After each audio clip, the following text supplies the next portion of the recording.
Bonjour à tous, ici Philippe Miller du site warningtrading.com. Cette vidéo à propos de Warren. Alors Warren, on a écrit un article il y a un peu plus d'un an, c'était en juillet 2022 à son sujet. Alors Warren, c'est une société qui se proposait de devenir l'Uber du jet privé. Alors je rentrerai pas dans les détails, je pense que vous avez compris ce que ça veut dire. Voilà son site. Et donc elle proposait de devenir investisseur chez Warren. D'une façon qui rappelle furieusement le marketing multiniveau. Pour ceux qui veulent avoir plus de détails, je vous invite à consulter cet article où je rentre vraiment beaucoup plus dans les détails.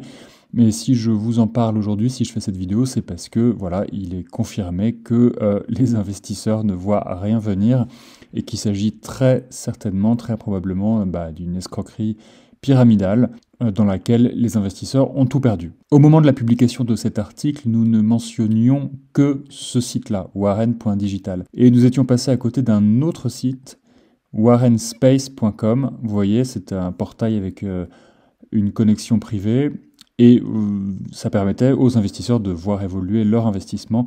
Et voilà ce qu'on pouvait voir en exclusivité. Voilà l'intérieur de cet espace de connexion privée.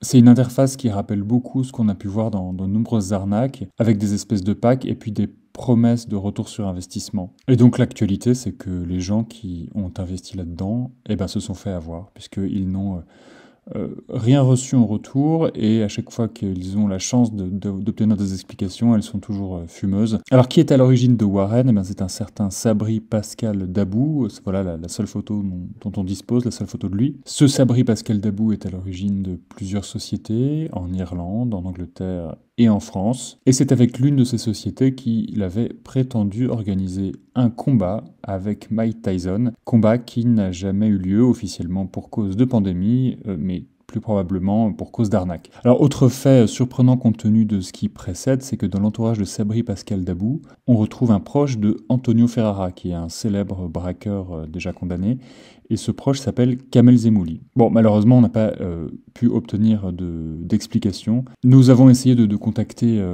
Sabri Pascal Dabou, mais nous n'avons pas obtenu de réponse. Alors voici un CV que Sabri Pascal Dabou a lui-même publié autrefois sur les réseaux sociaux. Dans ce CV, il présente ses formations. Il serait passé par la London Business School et par l'université de technologie de Eindhoven en Allemagne. Or, il nous a été permis de mettre la main sur un échange de mails avec cette université d'Eindhoven, au terme duquel il apparaît que Sabri Pascal Dabou ne serait jamais passé par cette université. Il semblerait que son nom n'apparaisse pas dans la liste des anciens élèves. Voilà ce que je pouvais vous dire très brièvement dans cette vidéo sur Warren et sur Sabri Pascal Dabou. Dans la description de cette vidéo, je mets des liens vers des références qui ont été utilisées dans cette vidéo. Dans cet article, vous trouverez vraiment beaucoup plus de détails sur tout ce que j'ai abordé très brièvement dans cette vidéo, donc n'hésitez pas à aller la consulter. Et puis si vous êtes vous-même concerné par cette histoire, écoutez, n'hésitez pas à prendre contact avec nous. Ça nous intéresse de suivre cette affaire, de savoir quelles seront les suites, et de suivre la carrière de Sabri Pascal Dabou. Et si cette vidéo vous a été utile, merci de lui attribuer un petit like.